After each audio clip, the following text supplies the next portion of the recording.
начать. Well, let's look at the first major event of world history. Но давайте рассмотрим первое ключевое событие мировой истории. And this is going to divide us immediately with the secular world. И уже первое это событие, оно неотвратимо нас разделит с неверующим миром, со светским миром. The secular world and the unbelieving world obviously rejects God altogether. Светский неверующий мир, конечно же, отвергает Бога вообще целиком. And more specifically rejects God as creator of all things. И если же говорить более конкретно, неверующий мир отвергает Бога как Творца всего. So the unbelieving person, an unbelieving world has to come up with an alternative explanation for how things came about. Поэтому неверующий человек и неверующий мир, им приходится придумать какое-то собственное объяснение того, как все появилось. But one of the first questions to ask them is concerning their view, what is the evidence that supports your view? Но один из первых вопросов, которые стоит задать им касательно их взглядов, это каковы свидетельства, каковы доказательства в пользу вашего взгляда на сотворение мира? And one of the things that I'm going to try to demonstrate is that there really is no actual support for any other idea other than God as creator. И что я попытаюсь продемонстрировать, это на самом деле нету внятной поддержки никакому из альтернативных взглядов, помимо взгляда на Бога как на Творца. There are a lot of problems with the Big Bang. Есть множество проблем с большим взрывом. In fact, there are a couple of very good books that explain a lot of the problems and why the Big Bang just doesn't work. И есть даже несколько толковых книг, которые объясняют, почему столько проблем с большим взрывом, почему эта теория в принципе не работает. There's virtually no scientific evidence. No Практически scientific не evidence существует научных доказательств for the theory of evolution. в пользу теории эволюции. Theory of evolution is a religious or philosophical idea substituting God as creator. Теория эволюции – это, по сути, религиозная или философская идея, которая пытается заменить идею о Боге как о Творце. If we had time, and probably the next course will lay out the lack of evidence. И я надеюсь, что следующий курс, который у вас будет после господина Мондрагона, он более вам уже подробно изложит, почему в пользу эволюции так мало доказательств. The lack of evidence for the theory of evolution. Почему мало доказательств в пользу эволюции? The evidence that is provided by the evolutionists themselves is all superficial evidence. А те доказательства, которые предоставляют эволюционисты в поддержку своих теорий, они крайне поверхностны. And since it's superficial evidence, there are better explanations for the evidence that they're supporting. И поскольку доказательства весьма поверхностные, то есть и лучшие объяснения, которые можно выдвинуть касательно этих. And in fact, there's a vast amount of actual scientific evidence that supports the idea of a creator. И на самом деле есть множество хороших научных данных, которые свидетельствуют в пользу Бога как Творца. Or at least the idea of a designer or a need for a designer because the universe is full of design. Либо как минимум фактов, подтверждающих идею дизайна во Вселенной, разумного замысла во Вселенной и дизайнера, который за этим стоит. So we're going to use a timeline because I want to emphasize that all of these events are real historical events. They're not myths. И мы будем использовать такую реальную историческую хронологию, поскольку я хочу продемонстрировать, что все эти события — это реальные исторические события, это не какие-то басни и мифы. I gave you an overview of the major events of world history from eternity to eternity. Я дам вам уже обзор мировой истории от вечности до вечности с библейской точки зрения. And it begins with creation. И эта история начинается с сотворения. Or God as creator, so let's look at that major event. Или с Бога как Творца. И поэтому давайте в первую очередь взглянем на это глобальное событие. Now, Bible scholars vary in terms of the precise time frame, but you can put it in a timeline just like any other event. И исследователи Библии, они считают, что в отношении сотворения можно использовать достаточно серьезный уровень точности временной, то есть это событие можно поставить на временную диаграмму, как и любое другое историческое событие. And more biblical scholars, even Hebrew scholars, are somewhat intimidated by scientific theory. Like scholars of Hebrew languages, yeah? Yes. Yeah. И все больше и больше на исследователей Библии, особенно на исследователей еврейского языка, как бы беспокоит, не то что беспокоит, но они смущаются из-за данных современной науки. Most theologians are not trained in the sciences. Most of them are trained in languages and culture and other areas. И получается, что большинство исследователей языков, большинство библеистов, они имеют слабую подготовку в области науки. Они подготовлены в истории, в языках, в лингвистике. So we're going to talk a little bit about science when we talk about creation. Поэтому ученые как бы светские пытаются на них давить. И поэтому, говоря о сотворении, мы с вами немножко поговорим о науке. I'm going to distinguish between true science and science that is looked at from a secular perspective. И я хочу провести различие между подлинной наукой и тем, что называется наукой с точки зрения неверующего мира. And by the way, let me explain the outline sheet. И, кстати, позвольте мне вам немножко разъяснить план курса, который у вас есть. We completed page 1. This is the second page on the outline. Мы с вами уже закончили первую страницу, мы сейчас на второй странице нашего плана.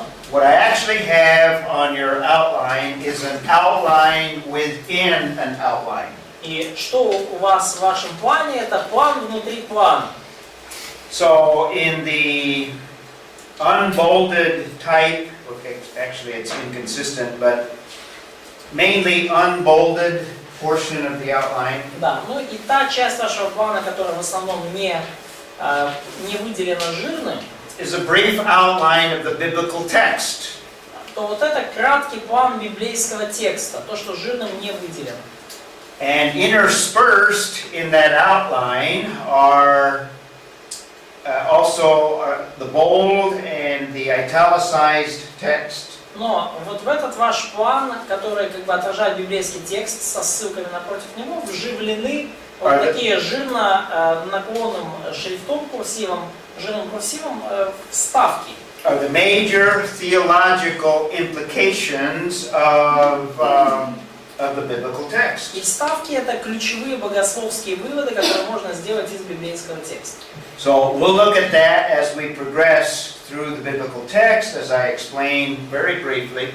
И поэтому мы будем проходить вот эти вот небольшие вставки по мере того, как я буду разъяснять библейский текст. Some of the most important passages in this broader passage dealing with creation. И мы будем говорить о вот таких более уже обширных отрывках, которые говорят о сотворении. So I've at least given you an outline of the passage, and then I'll give brief comments of exposition of the passage. То есть я дал вам такой краткий план отрывка, и потом дал еще небольшие комментарии экспозиционные к отрывку.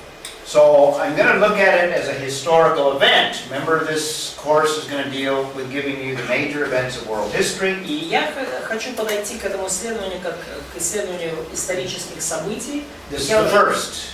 Говорил, все, о чем мы будем говорить на курсе, в основном это исторические события, и сотворение это первое из них. I'll give you a brief exposition of the biblical text. Я дам вам краткую экспозицию, разъяснение библейского текста. Then on your outline sheet you will have the theological implications of the historical event. Потом в вашей таблице, там где план, то мы увидим вот в этих вот жирных курсивах мы видим богословские выводы, которые можно сделать из библейского события. And I'll give you also a brief apologetic or defense of this event, not only as a historical event, but as a scientific event that can be demonstrated scientifically. И я дам вам также краткую апологетику касательно данного события, не только библейские свидетельства в пользу этого события, но и научной, светской науки доказательства в пользу достоверности этого And события. keep in mind, I gave you the introduction concerning the two types of science.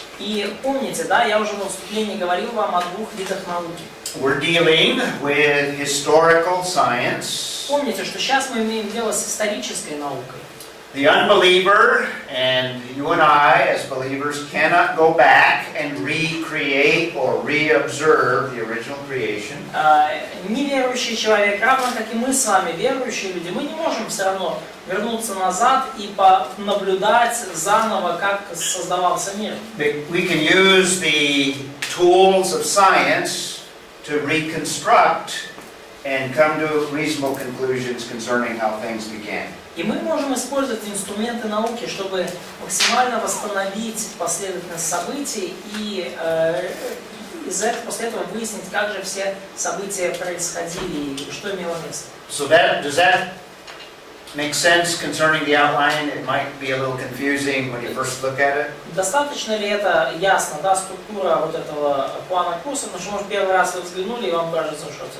So this is where I'm going to progress. We won't complete this today. И мы сегодня эту страницу не завершим. Я буду идти по ходу.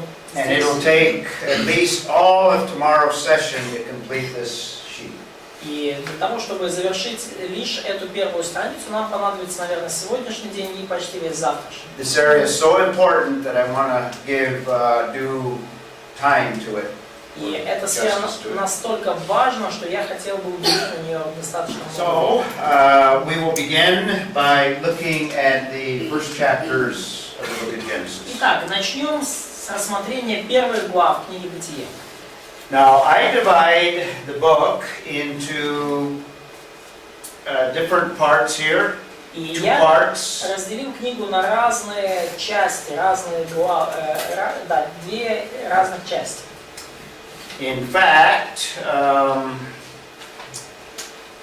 calling the beginning here the history of creation. In fact, the account in Genesis, I call Genesis 1:1 through chapter 2, verse 3, history of creation. Начало книги Бытие с 1 главы 1 стиха до 2 главы 3 стиха я назвал «История сотворения». And my outline on the screen is on your outline sheet there. И мой план, который здесь на презентации, он совпадает с тем, что у вас в раздатке.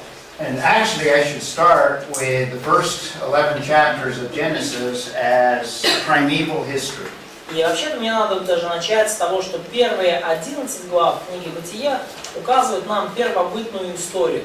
All of these events are historical events. That's why I call them primeval history. И все эти события, это исторические события. Вот почему я называю их первобытной историей. And the first one is dealing with creation, and I've broken it down into a couple of parts. И первая часть книги Бытия относится к сотворению. Вот эта первая часть первобытной истории, я разделил это на некоторые части. We'll look at chapter 2 as a second part to this part of creation. И мы поговорим еще о второй главе, как второй части вот этого повествования о сотворении. And what I'm giving you is my outline of the book of Genesis, essentially, or at least a broad outline. И что я вам сейчас привожу, это мой такой достаточно обширный план книги Бытие. So that brings us to verse 1, which I would outline as the creation of the universe. И вот это все ведет нас к стиху первому, который я кратко так назвал «Создание Вселенной». I see it as a summary statement of all of the creative work of God in 6 days and a 7th day of rest. И я вижу, что в этом стихе дается такое сразу же суммирующее утверждение, описывающее созидающий труд Бога в сотворении в течение 6 дней и также его покой в 7-й день. And this verse, well known, is a very profound statement. И данный стих хорошо известен, и тем не менее утверждение в нем весьма глубокое. In fact, I believe that this verse is just as much a scientific statement as you will find in any book of physics or chemistry or any other branch of science. И с моей точки зрения, этот стих — это настолько же научное и твердое утверждение, как те, которые вы встречаете в учебниках по физике, химии и любой другой научной. Science deals with time, deals with matter. Наука имеет дело с пространством, со временем, она имеет дело с материей. Deals with instrumentality. Наука имеет место с инструментами познания различными. We have all of these elements in this passage. То есть с тем, кто что сделал, благодаря чему что появилось, причинно-следственной связи. И все это у нас есть в этом отрывке. It deals with process. Science deals with processes. Наука имеет дело с процессами, как что появляется. And we have that here as well. И мы в этом стихе видим и процессы также. So, in the Hebrew text, the first word, bereshit. И в еврейском тексте первое слово данного стиха это берешит. In fact, in the Hebrew text, it's one word. In the beginning is one word. И в еврейском тексте на самом деле вот это слово в начале, берешит, это одно слово. And in Russian, I guess it's two words. Or, okay. In the Greek text, it's just one word. Да, в греческом тексте это также одно слово, но в русском так получилось два. Hebrew word bereshit. То есть вот это еврейское слово берешит. In the beginning, so we have the time frame. То есть здесь уже задается какая-то временная шкала. Okay, so in the beginning, that implies that something exists before this beginning. И сама эта фраза подразумевает, что нечто существовало перед этим началом. Implies that God is there, but there's nothing else. Подразумевалось, что вот Бог был еще до того, как началось начало, но больше ничего не было. I take that one word as indicating that this is the beginning of time. И я вот это слово берешит, одно слово я использую как один из аргументов в пользу того, что именно в этот момент началось время. Now there are different ideas or theories concerning time itself, not only in the secular world, but even in the Christian world. И есть разные идеи и теории касательно времени, и они циркулируют не только в светских научных кругах, но и в христианских кругах тоже. But I won't go into all that detail, but the main thing that I believe is that this is the beginning of time. In the beginning, that's the beginning of time. Но я не буду сильно углубляться здесь, я просто скажу, что с моей точки зрения здесь говорится о начале времени, в начале времени. So I see time as part of the creation. Я вижу время как часть сотворенного мира. Anything before the creation is outside of time. We call that eternity. Все, что было до сотворения, мы не можем это уже назвать как-то в пределах времени, мы называем это просто вечность. I think time is going to come to an end, like I showed in that chart, and then we have another eternal state.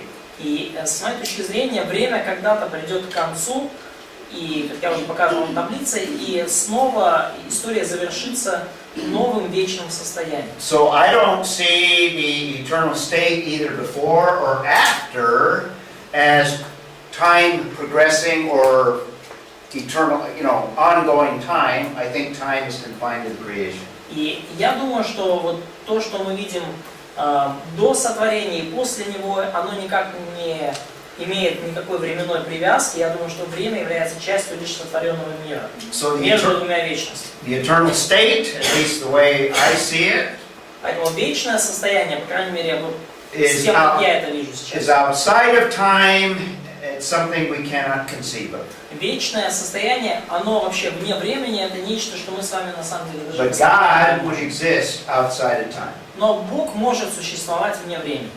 So we have the first indication of the beginning of time. Поэтому мы здесь видим в этом стихе первое упоминание о начале времени.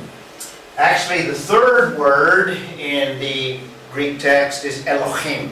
И третье слово в еврейском тексте, в этом стихе, это слово Элохим еврейский. It has the verb first, and then it has the subject of the sentence. В начале там идет сказуемое, глагол, а потом уже идет в оригинальном тексте существительное, то есть подлежащий. Very interesting when it refers to God in that context, in the Hebrew text. И весьма интересно, что когда обращаются к Богу в этом контексте, в еврейском тексте, If you studied Hebrew, you know that when you want to pluralize a word, you put im at the end. да, вы, если изучали еврейский, знаете, что если вы хотите сделать слово во множественном числе, то вы к слову в единственном числе добавляете вот приставку им. So Elohim is plural. Поэтому слово Элохим, оно во множественном числе. Right from the very beginning, the very first mention of God, we have the plural idea. God as a plurality. И Элохим это слово множественного числа. И прямо с самого начала, с первого стиха книги Бытие, нам уже указывается вот эта идея множественности божества. I'm not saying that Genesis 1:1 teaches the doctrine of the Trinity. И я не говорю здесь, что Бытие 1.1 указывает нам на доктрину о Троице. That's not developed until later and probably not fully understood, and even then it's difficult to understand until the New Testament. Эта доктрина была выработана намного позже, и даже до сегодняшнего времени она очень плохо понимается, и навряд ли мы когда-то сможем ее толком понять. But at least the biblical text from the very beginning at least makes allowance for God as a plurality. Но, по крайней мере, в тексте книги Бытие, уже в первом стихе, мы видим, по крайней мере, возможность для того, что божественное существо – это множественное существо. The second word in the biblical text is Bereshit, or not Bereshit, bara. Второе слово, которое используется в еврейском тексте, это слово бара. So you have Bereshit, bara, Elohim. Поэтому буквально в тексте вы видите Берешит, бара, Элохим. Now in Hebrew, you normally have a singular subject and a singular verb that go together. В еврейском, в общем-то, как в норме языка, singular subject и singular verb. Or a plural subject and a plural verb. Подлежащее и сказуемое сходятся в числе. Да? То есть вы предполагаете, что если в единственном числе подлежащее существительное, то будет и в единственном числе сказуемое глагол. В множественном числе подлежащее, в множественном числе сказуемое. But in this sentence, you have a singular verb and a plural subject. Но в этом предложении глагол, то есть сказуемое, сотворил в единственном числе, а существительное Бог, оно во множественном. Now again, I'm not saying that the verse teaches the Trinity, but it makes allowance for God as one, because there's only a singular verb. И опять же, я не говорю, что этот отрывок учит нас Троицу, но, по крайней мере, он позволяет нам допустить эту идею, что Бог есть, Бог един, потому что глагол в единственном числе. But the subject is plural. Но существительное во множественном. You might say it's inconsistent Greek grammar, but I think it's accurate in reflecting the true nature of God. Hebrew nature. Да. Вы можете сказать, что это какая-то, может, непоследовательная, неправильная еврейская грамматика, но я скажу, может быть, таким образом отражается уже природа Бога с самого начала. God is both one and a plurality. Бог одновременно един, и в то же время Он состоит, не состоит, но So Бог это личность. You have time. You have agency, in other words, something acting on something else. Мы видим, как кто-то действует, делая что-то, да, то есть мы видим какое-то действие, да. And you have a process that is going on, God creating. И мы видим процесс в данном стихе, мы видим, как Бог нечто сотворяет, созидает. And you have matter that is acted upon, the heavens and the earth. И мы видим, собственно, то, что созидается в результате этого действия, мы видим, что сотворяются небо и земля. That's a complete scientific statement. Это полное научное утверждение. And this may refer to the physical heavens, or you might even possibly even conceive of a spiritual realm. И когда говорится о небе, то может идти речь и о физическом небе, но также вы можете думать и о духовной реальности, небесах. And also the earth would be obviously the physical realm. Ну, и также земля также очевидно указывает нам на физическую, материальный мир. Or you may have a Hebrew, what's called a Hebrew merism. It's a figure of speech. Но также в этом стихе может иметь место еврейский меризм, как такое образное выражение. Вы проходили на библиологии, да. There's no word in Hebrew for the universe.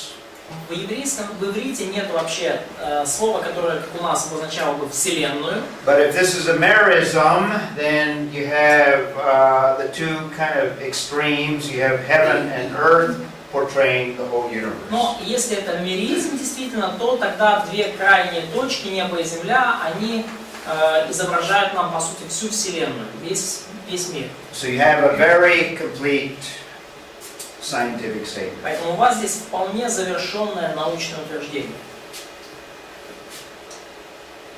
So let's take a look immediately at the first implication of that first statement. И поэтому давайте посмотрим вот уже с самого начала в вывод, который можно сделать из данного утверждения. Это выводы и один жирный курсив у вас в конспекте. Now you might get used to seeing this slide because when I show this slide with the planet there, И вы еще привыкнете к этому слайду, потому что когда я буду показывать вот этот слайд с планетой, I'm going to use that slide for the implications of whatever event we're talking about. So I'm going to put the implications of the creation event. я буду вообще вот таким слайдом указывать на любые выводы, которые я делаю из текста. Поэтому, если вы видите такой слайд, значит сейчас речь идет о выводах. So I'll use this slide for all the other events as well. И данный слайд я буду использовать для всех событий, но сейчас использую для сотворения. What will change will be the event and then the implications. So the implications will be different. Меняться будут лишь события и, собственно, выводы. First thing that's implied is the nature of God. И первое, в отношении чего можно сделать вывод, это природа Бога. And that's the starting point of all things. Understanding God as creator, God above all things. И это отправная точка для всего, понимания Бога как Творца, Бога как того, кто сотворил все. So on your outline sheet, I have that first implication, essentially the nature of God. И вот в вашем плане я вот первый вывод, да, сделал. По сути, речь идет о природе Бога. So from the beginning, verse 1, we have the first implication. Поэтому в самом начале первого стиха мы видим первый вывод. In the biblical text, there's the Hebrew Elohim. You read from left or right to left, right? Or И в left, right иврите, to left. в еврейском тексте это слово Элохим читается справа налево. And if you have taken Hebrew, you know that this is the ending that is a plural ending. И если вы изучали еврейский, то вы знаете, что вот это «им» — это окончание множественного числа. So there are many things that we can talk about from the very beginning concerning God and His nature, or what God is like. И таким образом уже с самого начала мы можем сказать очень много о Боге, о Его природе, о том, каков Бог, на что Он похож. One of the first and one of the most important things about God that we have at the very start of Genesis. Одна из наиболее важных истин касательно Бога, которую мы видим уже в самом начале книги «Бытие». Now, all of these are developed further in more detail as you get further into the biblical text. Все это мы увидим, будет развиваться дальше, когда мы будем дальше изучать библейский текст. But I want to start out with this very, very important concept. Но я хотел бы начать с этой очень важной концепции. This concept goes against all the thinking of the unbelieving world. И эта концепция, она выходит далеко за пределы мышления неверующих людей. Even those that have a spiritual worldview, this divides us. У которых духовное мировоззрение, тем не менее, вот следующая идея, она разделяет нас. And what we have implied in that first statement is that God is a transcendent God. И что мы подразумеваем уже в этом самом первом утверждении, это то, что Бог трансцендентный Бог. It's very important to have the idea that God is separate from the creation. Очень важно иметь такое представление, что Бог отделен от своего творения. In the beginning, God is already there. В начале Бог уже там, Бог уже на месте. In the beginning, God, in fact, is the one that does the creating. В самом начале Бог уже совершает акт творения. God is there and there is nothing else. А Бог был там уже, и больше ничего не было. There's no heavens, there's no earth. Не было неба, не было земли. God is separate and distinct from the creation. Бог отделен от творения, и Он отличен от творения. This is one of the major distinctions that the Bible makes, and particularly verse 1 of the very first verse of Genesis. Это одно из ключевых отличий, которое делает Библия в отношении других мировоззрений. И это мы видим уже в самом первом стихе Библии. Major distinction. Основное отличие. In fact, all non-biblical views have a continuity between their gods and the creation. И на самом деле во всех небиблейских мировоззрениях есть определенная такая последовательная continuity. Но есть взаимосвязь между богами или там божествами и сотворенным миром.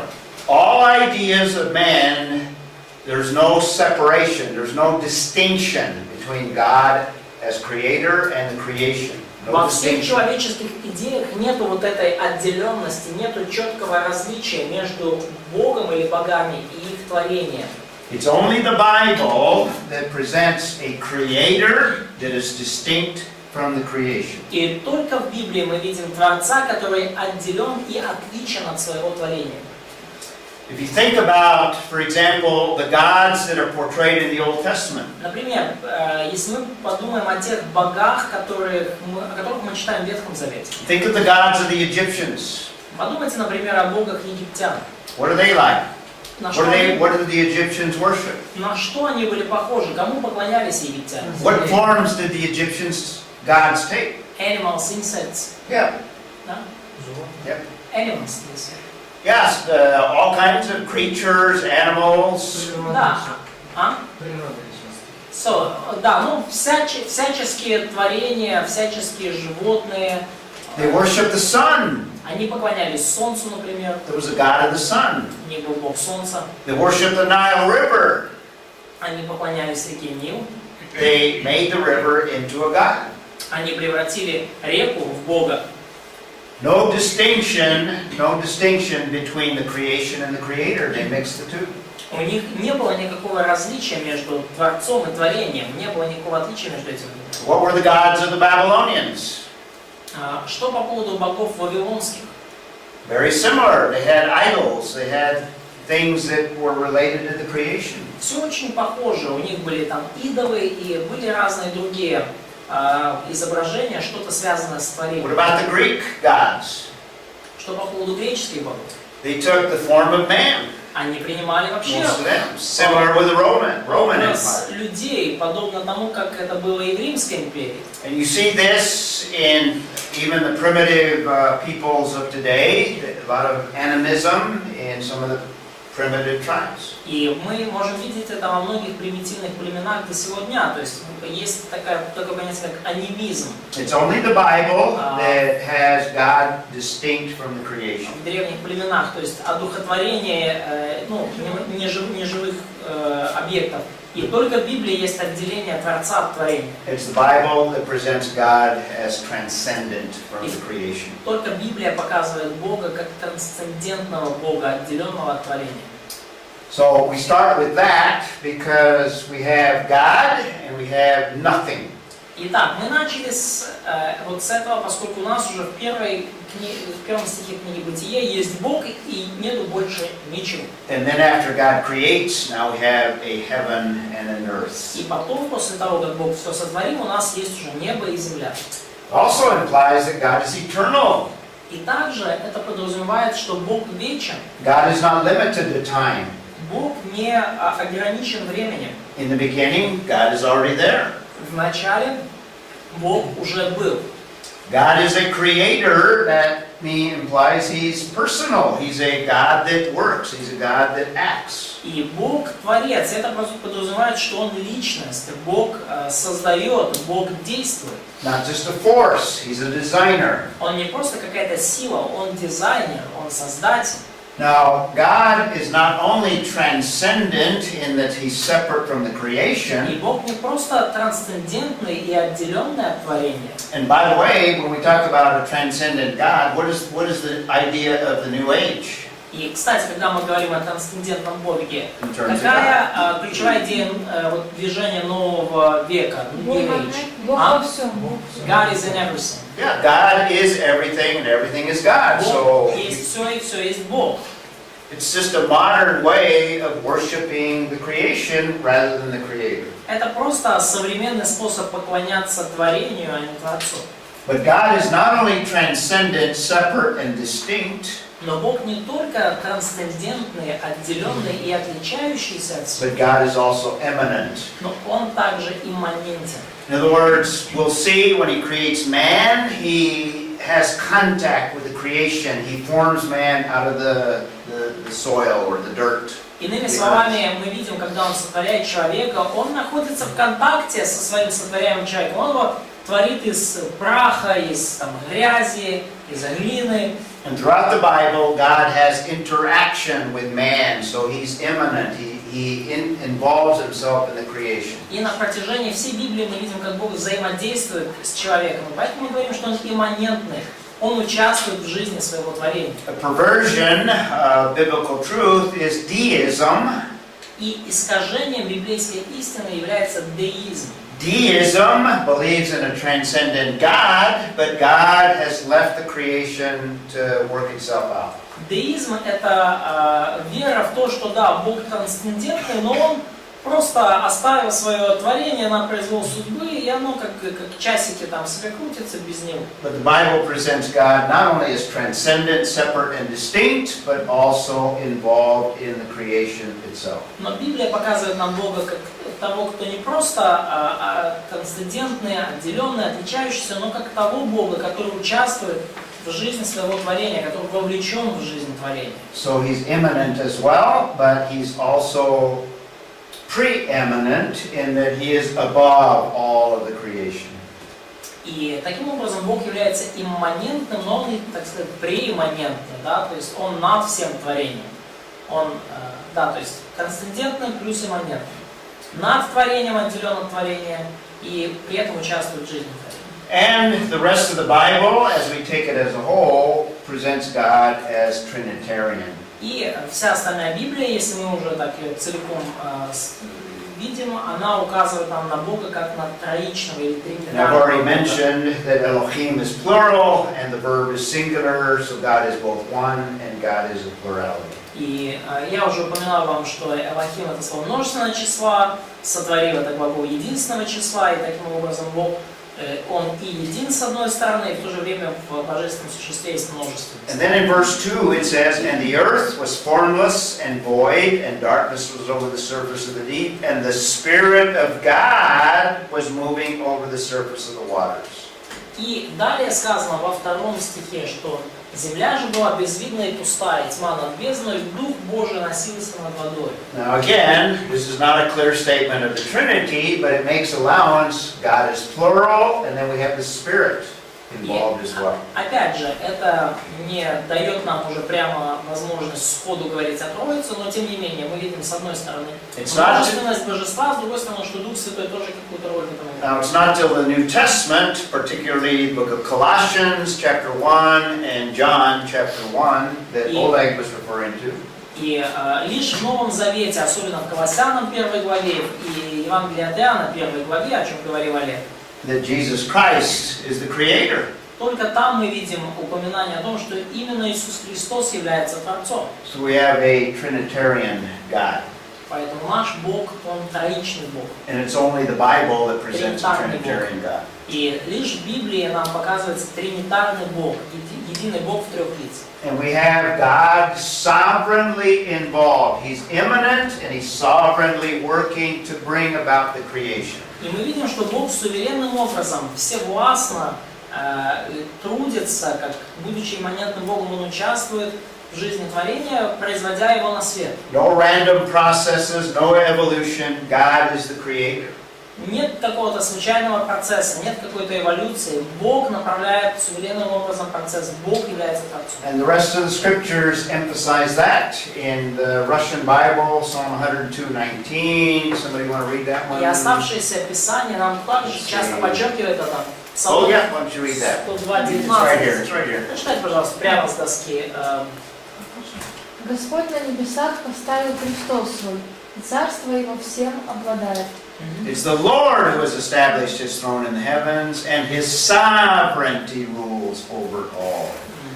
Да, и именно Господь поставил на небесах свой престол, и именно его царство, либо власть, суверенность обладает всем. Katya, read what Jesus says in Matthew 28:18. Катя, прочитай, пожалуйста, что Матфея Old сказал. Testament, New Testament. Матфея 28:18. Это Ветхий и Новый Завет, обратите внимание. А Ісус підійшов і промовив до них, та й сказав, дана мені всяка влада на землі і на землі. All authority is given to Jesus Christ. He is sovereign over all things. Remember, he's Вся speaking. власть дана Иисусу Христу. Он всевластен на всей земле. Помните, когда он это говорит? One of the last statements that Jesus makes in Matthew's Gospel. Это одно из последних заявлений, которые Иисус делает в Евангелии от Матфея. Jesus speaking in resurrected body. Иисус говорит, уже будучи в воскресшем теле. And by the way, virtually every book of the Bible emphasizes the sovereignty of God. Кстати, практически в любой книге Библии подчеркивается суверенность Божья. Especially the book of Genesis. И особенно в книге Бытия.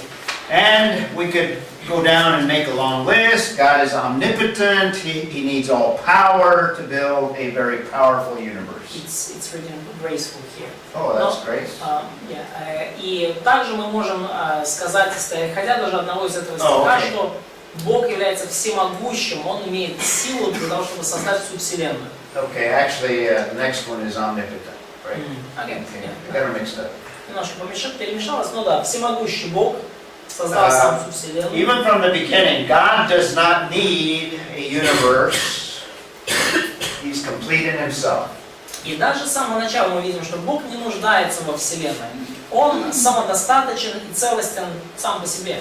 You could view the creation of the universe, and particularly mankind, as a gracious act of God. И мы можем видеть сотворение мира и в особенности сотворение человечества как просто проявление действия благодати Божьей. And certainly after sin, we're going to see very definite evidence of God's graciousness. И очевидно, что уже после грехопадения мы получим совершенно уже очевидное свидетельство благодати и милосердия Божьего. And we have an omnipotent God. We need an omnipotent God to create this vast universe. И, конечно же, наш Бог должен быть всемогущим для того, чтобы создать такую огромную вселенную. And we have evaluation. He says that this is very good, so we have a good God involved in И creating. также мы видим вот в книге Бытия 1 главе оценку, да, что хорошо весьма. Поэтому у нас весьма хороший, добрый Бог. And obviously it takes a wise God to create such a universe with so much intricacy to it and evidence of design. И очевидно, что наш Бог весьма мудрый, поскольку надо много мудрости, чтобы создать такую вселенную, где столько взаимосвязей, где настолько продуманный, прекрасный дизайн. And as we mentioned, we'll see later on that God enters into covenant. И как мы уже упоминали, чуть позже мы увидим, что Бог вступает в завет с людьми. And we could make a longer list, but this gives you already from the very beginning some hints of the nature of God. И как бы у нас будет еще более продолжительный список, но это уже какие-то вам заметки касательно природы Бога. At least the beginning of a description of who God is. По крайней мере, это вот уже такое начальное описание того, кто есть Бог. In the Genesis account, there's no Big Bang.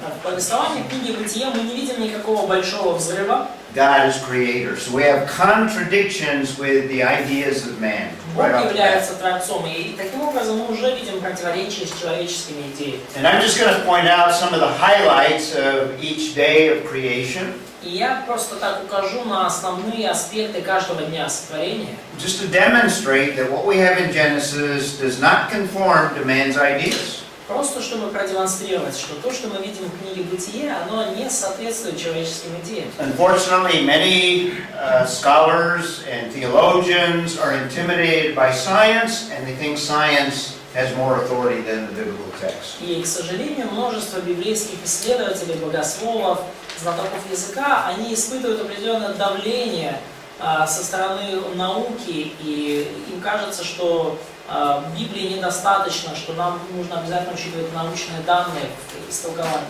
Now, my background is science, so I'm not against science, but you need to put science in its proper place. И я сам по своему происхождению ученый, я из этого мира, и поэтому я не преуменьшаю роль науки, но я утверждаю, что у науки есть свое место, и надо его занимать. There was no scientist that was there when God created. That's why we gave you that quote out of the book of Job. Where were you when I laid the foundations of the earth? Ни одного ученого с микроскопом или камерой не присутствовало во время сотворения мира, поэтому я и приводил вот эту цитату из Иова. Где был ты, когда я сотворял вселенную? The ideas of man are simply conclusions that man has come up with to substitute for God.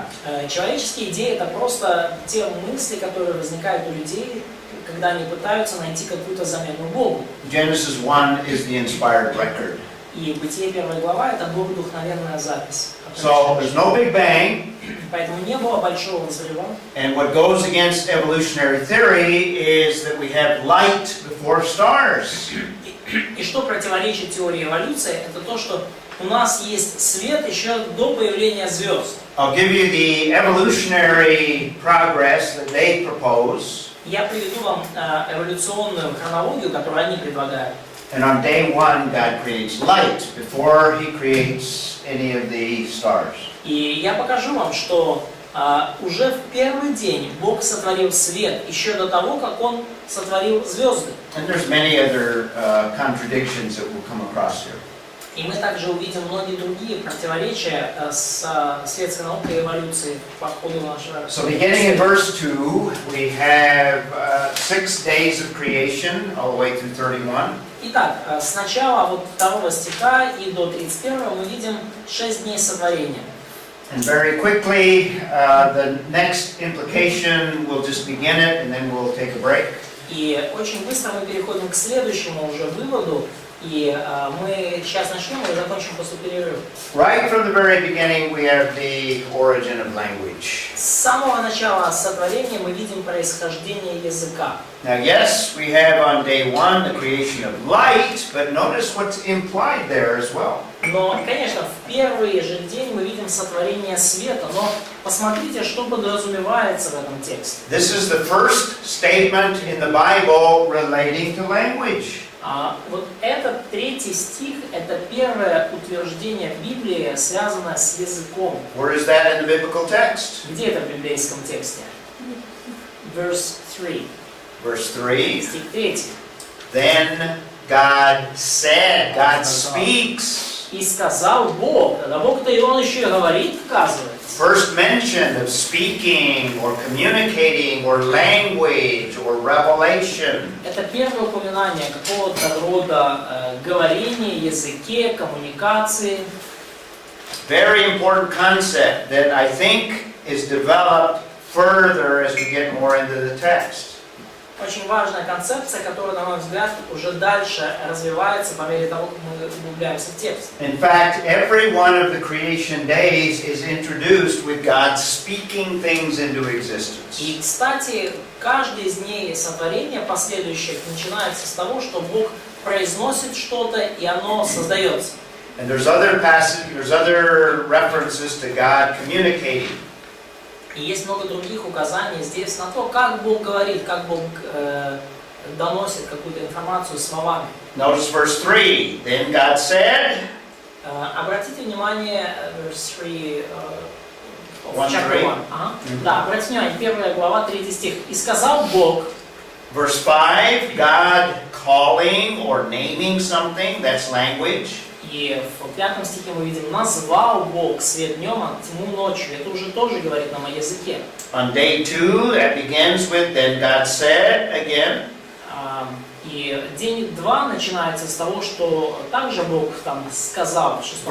Verse 8, and God called the expanse heaven, so he's naming again, giving names. В стихе 8 Бог опять назвал твердь небом, он снова дает имена. Verse 9, then God said again. 9 стих снова сказал Бог. So God again speaking things into existence. Опять же, Бог говорит о чем-то, и оно появляется. 14, God said again on day 3 of creation, or day 4 of creation. 14 снова 4-й день сотворения, и сказал Бог.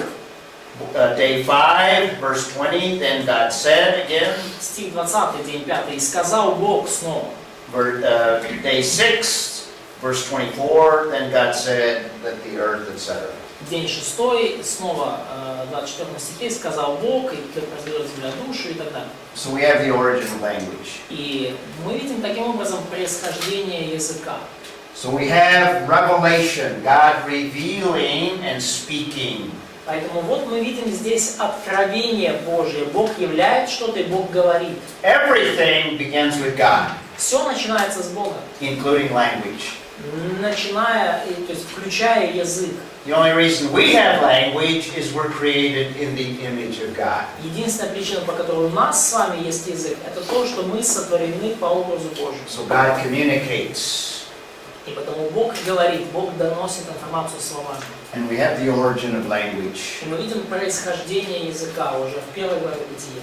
And let me conclude this hour with the idea that there is this inter-Trinitarian language or communication. И мы завершим этот час идеей о том, что есть внутритринитарный язык или внутритринитарная коммуникация. Not only is God communicating, but when you get to verse 26, Бог не только нечто говорит, да, не только произносит что-то, но если вы в 26 стих посмотрите. Notice verse 26 begins by God. Then God said, let us make man in our image. 26, да, стих сказал Бог, сотворим человека по образу нашему, по подобию нашему. Who is the us? Кто это мы? Who is God speaking to? Кому говорит Бог? If there's nothing before the creation, this also is another verse that kind of supports this idea of a plurality of God. Если ничего не было до сотворения, то вот вам еще один стих, который подчеркивает, указывает нам на множественность в божественном существе. And there's communication within the Trinity, inter-Trinitarian. Есть коммуникация, есть общение внутри Троицы. Вот это внутритринитарный язык, внутритринитарное общение. See how that all fits together in terms of language. Вот обратите внимание, как все это сходится, когда мы говорим о языке. This also implies that the Word of God is so powerful that the Word of God is the means by which God creates all things. И это также подразумевает, что Слово Божие настолько могущественно, что одним лишь своим словом Он сотворил все. God simply speaks things into existence. Бог просто говорит, и что-то новое создается одним Его словом. No evolution. God speaks things into existence. Никакой эволюции тут и близко не стояло. Бог просто говорит, и оно получается. That's a good place to take a break. И это отличное место, чтобы сделать перерыв.